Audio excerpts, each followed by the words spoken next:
O telefone tocou depois das 10 da noite e o som parecia mais alto do que deveria, como se alguém tivesse aumentado o volume só para me acordar por dentro. Eu estava de moletom surrado, cabelo pingando, a pele ainda ardendo do banho quente que eu tomei tentando tirar o cheiro de diesel e ferrugem. Meu turno na garagem de ônibus tinha sido uma pancada. A cidade inteira parecia ter decidido desabar em cima da Avenida Brasil. Vento, água batendo na janela, poste estalando, e eu só queria um café ralo e a cama. O celular vibrava em cima da mesa, perto da minha marmita vazia. Atendi sem olhar. Do outro lado, uma voz de mulher, seca, profissional, falando meu nome completo como se estivesse lendo sentença. Renata Pires Cardoso. Eu engoli em seco. Sou eu. Ela soltou a frase como quem solta uma pedra. Seu filho está aqui no CEMEI há quase 2 horas. Se a senhora não chegar em 20 minutos, eu sou obrigada a acionar o conselho tutelar. Meu corpo gelou num segundo. Meu filho? Eu não tinha filho. Nunca tive. Nem gravidez, nem adoção, nem nada. Eu falei isso, na mesma hora, meio rindo de nervoso, achando que era golpe ou que tinham ligado para o número errado. A senhora deve estar confundindo. A mulher nem respirou.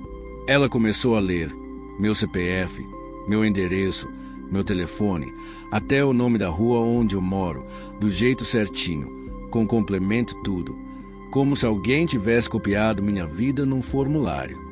Cadastro ativo há 2 anos e 8 meses. Responsável legal, Renata Pires Cardoso. Criança, Davi Pires Cardoso. 6 anos. Turma do pré-segundo. Eu agarrei a borda da pia com tanta força que minhas unhas ficaram brancas. As pernas viraram água. O coração deu aquele disparo de quem tropeça num degrau e só percebe depois. Eu não entendia nada, mas uma coisa eu entendi. Tinha uma criança me esperando, sozinha, com medo, e o papel dizia que eu era a pessoa que ia buscar. Eu saí de casa do jeito que estava. Peguei a chuva no rosto como tapa. A chave caiu no chão. Eu peguei no escuro. O carro demorou para pegar. Tossiu, reclamou, e eu xinguei ele baixinho, como se fosse culpa dele aquilo tudo. Dirigi como quem foge de alguma coisa e, ao mesmo tempo, como quem corre para alguma coisa. O GPS marcou 24 minutos até o endereço e eu fiz em 17, com a garganta travada e a mão suando no volante. O lugar era do outro lado da cidade, num bairro que eu só conhecia de nome. Rua estreita, iluminação fraca, asfalto remendado. O portão do CEMEI estava fechado. Bati. Uma mulher abriu só uma fresta e me olhou de cima a baixo, do meu tênis molhado até meu rosto. É a mãe do Davi. Eu quase respondi, não com força, mas o meu nome estava ali, no registro. Então eu disse a verdade torta que eu tinha naquele momento. Eu não sou mãe, mas meu nome está no cadastro. Eu vim porque me ligaram. Ela me deixou entrar, com aquela cara de quem já viu 1000 histórias e nenhuma delas termina bem. O corredor tinha cheiro de pano úmido e produto de limpeza barato. Luz branca. Tudo silencioso, como se o prédio estivesse segurando a respiração. E no fim do corredor, num banquinho de plástico encostado na parede, tinha um menino pequeno, de moletom azul desbotado, tênis com a sola meio soltando, segurando um carrinho sem roda e olhando reto, sem chorar, com aqueles olhos de criança que já aprendeu a não fazer barulho para não incomodar. Ele levantou a cabeça quando me viu. Não correu, não sorriu, só olhou, como quem reconhece alguém por fotografia. A coordenadora apareceu com uma pasta transparente. A senhora é a Renata. Minha garganta não queria funcionar. Sou. Ela me entregou a pasta. Eu abri devagar e senti um frio subindo pela coluna. Tinha cópia do meu RG, meu CPF, meu comprovante de endereço. Como se alguém tivesse pegado minha vida e colado num cadastro. E tinha outro nome ali, como responsável principal. Bianca Pires Cardoso, minha irmã, a que eu não via fazia quase 5 anos.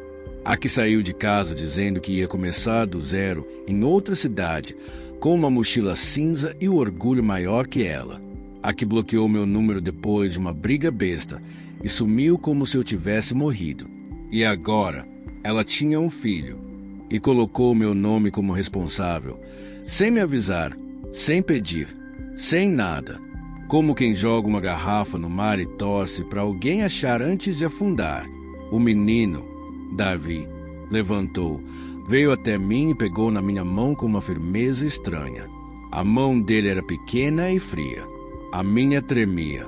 Eu engoli o nó e perguntei, tentando manter a voz normal. Onde você mora, Davi? Ele respondeu sem hesitar, como se repetisse isso para si mesmo todos os dias, com medo de esquecer. Rua do Ipê Amarelo, condomínio Morada Nova, Bloco B, apartamento 103. Eu senti o mundo ficando pesado, porque criança não fala endereço assim quando tá tudo bem. Criança fala endereço assim quando foi treinada, quando foi obrigada, quando alguém disse que um dia ela ia precisar falar rápido. Eu perguntei da mãe dele. Ele baixou os olhos. Ela tá lá, mas tá machucada. Meu estômago virou. Machucada como? Ele apertou o carrinho contra o peito. Por causa do Celso. Celso, nome simples, nome de problema. Nome que eu nunca tinha ouvido, mas que eu já odiei antes mesmo de conhecer. No caminho, a chuva engrossou. O limpador de para-brisa parecia lutar contra o céu. Davi ficou quieto, olhando pela janela, como se cada farol que passava fosse uma ameaça. E eu lembrava da Bianca com 19 anos, batendo a porta do quarto, dizendo que eu era controladora, que eu não entendia nada. Eu lembrava da minha mãe chorando, e eu fingindo dureza para não desabar. Agora a vida estava me esfregando na cara o que eu não vi, o que eu não quis ver, o que eu achei que não era comigo.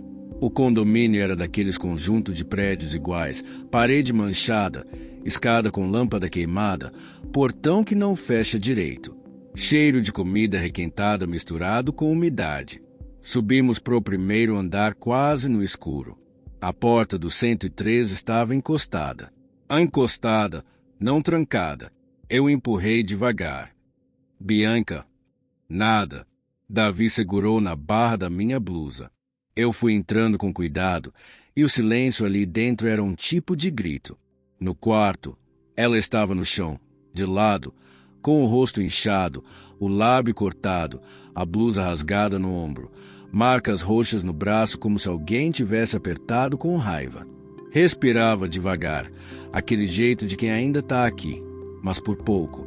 Davi correu e desabou do lado dela, chorando baixinho, chamando mãe, chamando mãe, chamando mãe, como se repetindo a palavra fosse fazer ela acordar. Eu ajoelhei. Toquei no rosto da Bianca com a ponta dos dedos. Ela abriu os olhos um pouquinho e, quando me viu, sussurrou meu nome como se eu fosse uma porta. Renata. Eu não chorei ali. Não deu tempo. Meu corpo ficou no modo de fazer. Eu peguei ela no colo do jeito que dava. Davi veio junto, agarrado. Desci a escada com as pernas bambas. Coloquei ela no banco de trás. Davi subiu e encolheu do lado dela, como se o corpo dele fosse escudo. Eu dirigi até a UPA mais próxima, depois para o hospital municipal quando disseram que era grave. Luz branca, cheiro de álcool, maca passando, gente correndo. Eu de pé com Davi no colo e o carrinho dele caído no chão. Esperei tempo demais olhando pro nada. Quando a médica veio, o rosto dela estava cansado, daquele cansaço de quem vê o inferno todo dia. Ela falou baixo, direto. Bianca estava desidratada, desnutrida, com fratura pequena numa costela, hematomas em estágios diferentes, antigos e recentes. Isso não era de hoje. Ela perguntou se eu sabia. Eu disse que não, porque eu não sabia mesmo. Mas Por dentro, eu senti vergonha como se eu tivesse sabido e escolhido não ver. A médica disse que Bianca precisava de proteção, segurança, que o agressor provavelmente voltaria. Eu respondi sem pensar, porque naquela hora eu já não tinha mais vida velha para proteger. Só tinha elas. Ela vai ter. Quando liberaram, eu entrei no quarto. Bianca estava acordada, olhos fundos, voz quase sumindo. Ela perguntou se eu ainda estava com raiva. Eu respondi a verdade que eu descobri ali. Agora é outra coisa. Ela virou o rosto, com vergonha e medo misturados. Disse que não queria me envolver. E eu olhei para o lado, para o menino dormindo numa cadeira, abraçado no carrinho quebrado, e eu pensei que envolveu sim. Envolveu no minuto em que colocou o meu nome. Envolveu no minuto em que escolheu que eu seria a última ponte. Bianca falou o nome dele, baixinho, como se falar alto chamasse. Celso. E completou. Ele vai aparecer. Eu encostei a mão na dela. Então deixa ele aparecer. Naquela noite, eu fiquei no corredor, sentado e levantando toda hora, andando de um lado para o outro, com a cabeça cheia de barulho. Davi dormiu encostado na minha perna. Eu joguei minha jaqueta de trabalho por cima dele, suja de graxa mesmo, e ele nem ligou. Só queria calor. Eu olhei pela janela suja do hospital e senti uma certeza dura tomando forma. Minha casa, minha rotina, meu silêncio, tinha acabado. Agora era isso. Um quarto branco, uma irmã quebrada e uma criança que não era minha, mas que, de algum jeito, já era. A assistente social apareceu quando o dia ainda estava cinza, cabelo preso, crachá torto, olhar de quem já aprendeu a não se assustar com nada, mas ainda se entristece por dentro. Ela perguntou quem eu era. Eu respondi, irmã mais velha. Perguntou se eu tinha onde ficar com a criança. E a palavra saiu antes de qualquer pensamento. Tenho. Nem pensei no tamanho do meu apartamento, nem no meu colchão fino, nem no meu aluguel atrasado. Eu só disse, porque eu vi o jeito que Davi dormia, como se o corpo dele nunca relaxasse inteiro. Assinei papel. Peguei um café frio numa xícara de plástico. Tomei mesmo assim, porque eu precisava de algo quente dentro de mim.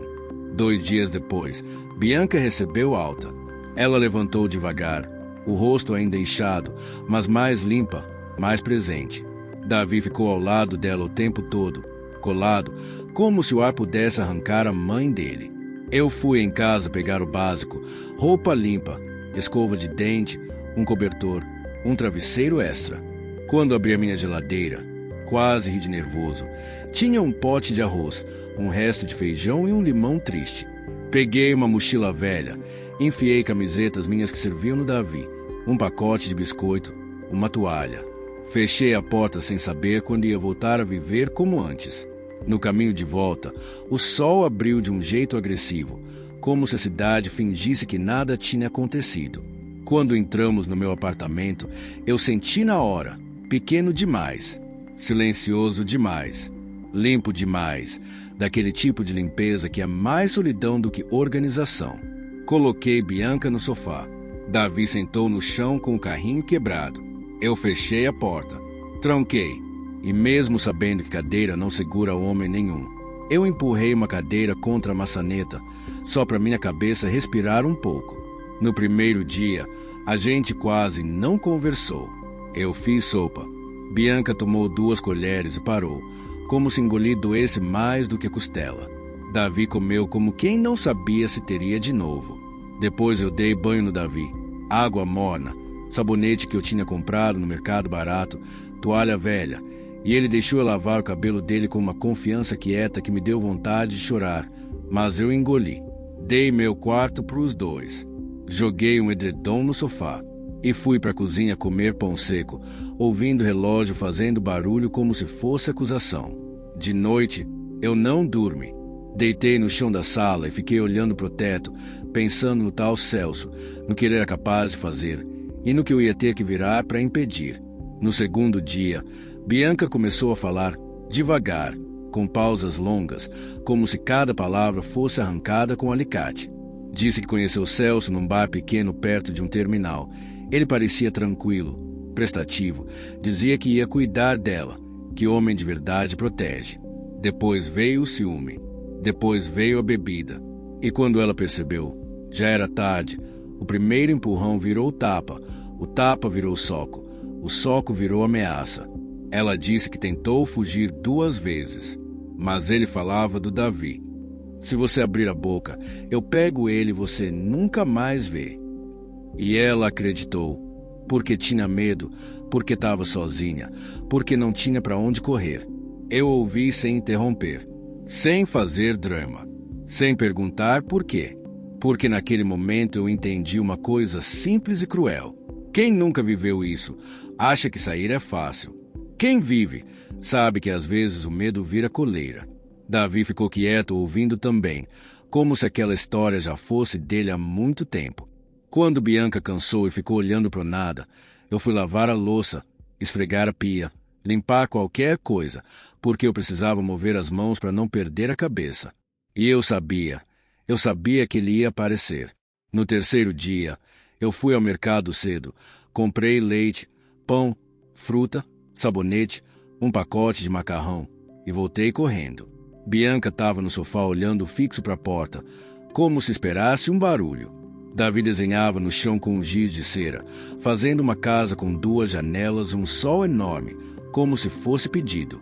Fechei a porta, tronquei, sentei e falei, do jeito mais direto que eu consegui. A gente vai registrar tudo. Bianca olhou para mim. Não disse sim, não disse não, mas o olhar dela era de quem estava cansada de esconder, cansada de aguentar sozinha, cansada de fingir. Na manhã seguinte eu acordei antes das 6, fiz café forte demais e fiquei encarando a mesa como se fosse um plano de guerra. Medo sem prova não prende ninguém. E eu precisava que Celso ficasse longe, não só da porta, mas da cabeça da Bianca e do coração do Davi. Eu acordei ela com um copo de leite morno. Sentei do lado e disse que a gente ia voltar onde ela morava para pegar qualquer coisa que servisse de prova. Foto, mensagem, papel de posto, bilhete, qualquer coisa. Bianca assentiu devagar, segurando o copo com as 2 mãos, como se aquilo fosse a única estabilidade. Deixei Davi com a vizinha do 502, Dona Marlene, uma senhora que vivia de janela aberta, assistindo o mundo e que na hora disse: traz elas aqui. Criança não merece viver com medo. Peguei a chave e a gente foi. O endereço agora era outro, longe do meu bairro, um conjunto chamado Parque das Acácias, prédio bege, escada suja, portão quebrado. Subimos devagar. Bianca sentia dor. Segurava o corrimão enferrujado como se dependesse dele. A porta do apartamento dela estava com cadeado novo, mas a fechadura antiga estava torta. Sinal de que ele tinha voltado e queria marcar território. Empurrei com o ombro e entrou aquele cheiro de cerveja velha e cigarro que parece grudar até na alma. Tudo revirado, cadeira virada, um retrato rasgado do Davi no chão. Bianca foi até o quarto, puxou uma gaveta debaixo da cama e tirou um saquinho de pano amarrado com barbante. Dentro, um celular velho com a tela trincada, papel do posto com data de meses atrás escrito contusão múltipla, uma foto dela com o olho roxo impressa em papel de farmácia e uma folha de caderno com uma frase curta demais para caber naquele inferno. Se eu sumir, foi ele. Eu coloquei tudo num saco plástico e quando virei, vi uma vizinha no corredor, olhando. Mulher de coque alto, camiseta larga, cara fechada de quem já ouviu grito demais. Eu chamei ela com a mão. Ela veio devagar. Disse que ouvia briga quase toda semana, que já chamou polícia 2 vezes, que a polícia vinha, conversava com ele, ia embora e depois ficava pior. Ela disse que podia testemunhar. Anotei o nome dela, Mônica, telefone, andar, tudo. E de repente, aquele lugar começou a parecer menos escuro, porque eu entendi que não era só a Bianca que sofria ali. Todo mundo via. Só ninguém sabia como ajudar sem virar alvo. A gente desceu e foi direto para a delegacia. Dessa vez não era a delegacia da mulher com cartas bonito na porta. Era um posto simples. Corredor apertado, ventilador barulhento, fila de gente cansada. Mas tinha uma escrivã que olhou para Bianca de um jeito sério. Pegou os papéis, viu a foto, ouviu a história e disse: "Vamos pedir medida protetiva urgente." Bianca tremia, mas assinou. Não porque o medo tinha sumido, mas porque o medo finalmente tinha testemunha. A medida saiu em menos de 2 dias. 500 metros de distância. Proibição de contato. Proibição de aproximação. Eu colei uma cópia na geladeira. Guardei o original dentro do saquinho junto com as provas. Como se aquele papel fosse amuleto, mesmo sabendo que papel não para soco. E ele não demorou. 3 noites depois, por volta das 9, alguém começou a bater na minha porta com soco. Soco de verdade. A porta tremeu. A voz veio grossa, bêbada, cheia de ódio. "Bianca, abre essa porta. Eu sei que você tá aí. Devolve meu filho, sua vagabunda." Davi correu pro quarto e se enfiou debaixo da cama, tremendo.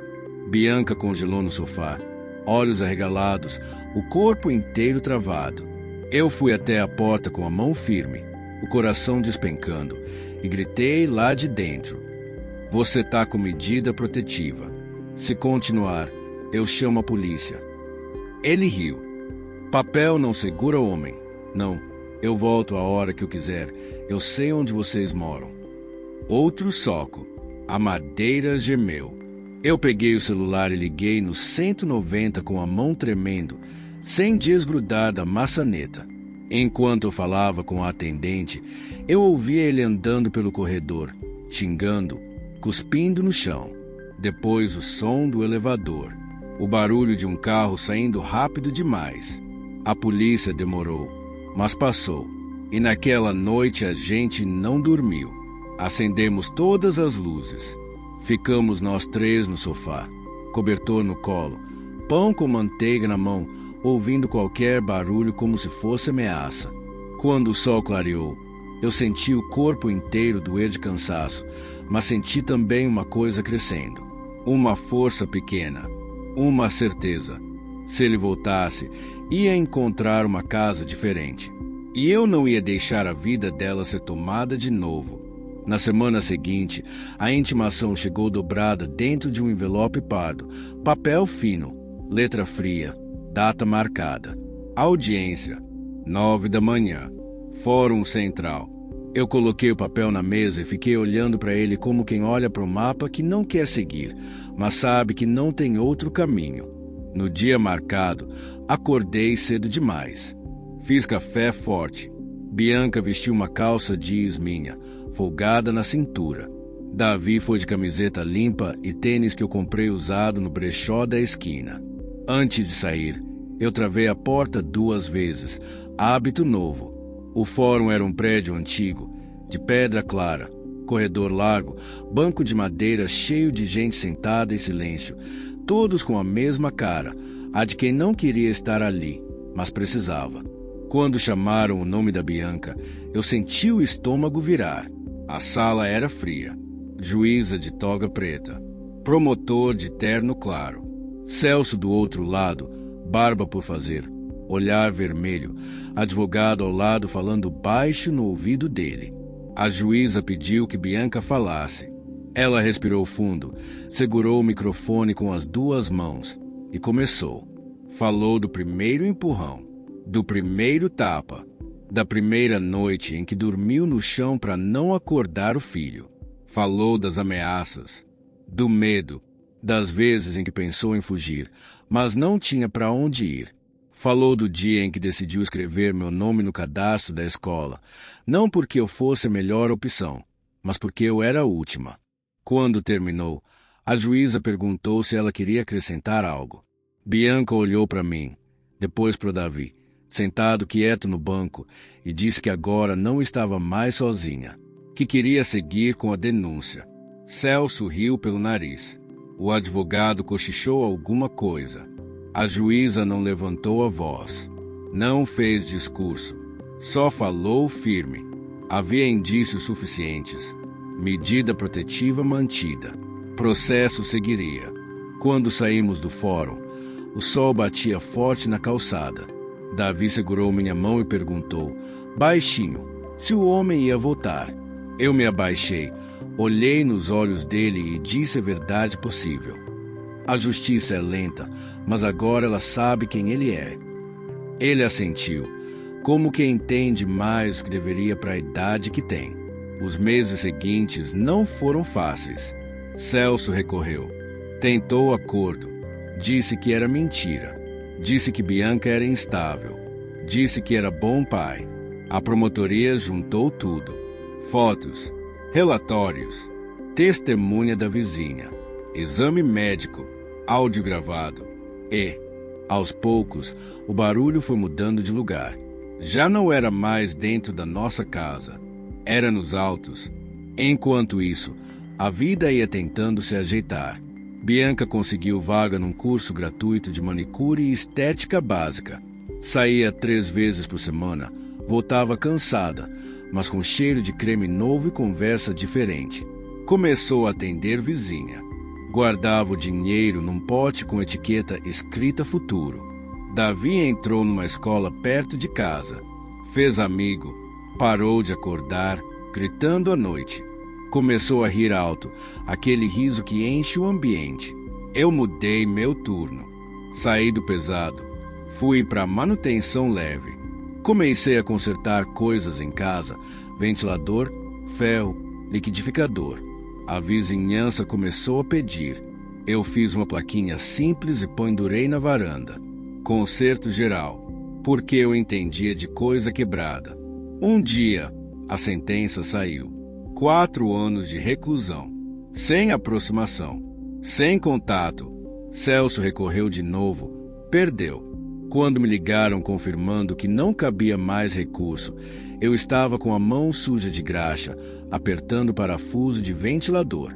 Desliguei o telefone, sentei na cadeira da varanda e fiquei quieta por um tempo. Não chorei, só respirei. Bianca chorou quando eu contei. Chorou daquele jeito silencioso, de alívio. Davi abraçou a perna dela e perguntou se agora podia dormir tranquilo. Ela respondeu que sim. 1 ano depois daquela ligação que virou minha vida do avesso, a casa era outra. Tinha planta na janela, roupa no varal, cheiro de café de manhã. Bianca morava num lugar pequeno, perto, com o dinheiro dela. Davi ia e voltava todo dia. A gente almoçava junto no domingo. Às vezes o medo ainda batia. Quando moto passava rápido, quando alguém batia forte no portão. Mas agora o medo não mandava mais. Era só aviso. Hoje, quando a noite chega, eu sento no sofá, acendo a luz da sala e fico 1 minuto em silêncio, agradecendo por ter segurado a porta, por ter segurado a mão da minha irmã, por ter mostrado para uma criança que amor não é grito, não é soco, não é medo. Eu não sou heroína. Sou mulher que trabalha, que erra, que tem medo ainda, mas que decidiu que o medo não ia mais mandar nosso endereço. E se você chegou até aqui, obrigado por ouvir minha história. Conta para mim nos comentários de onde você está assistindo e que horas são aí agora. Eu leio todos.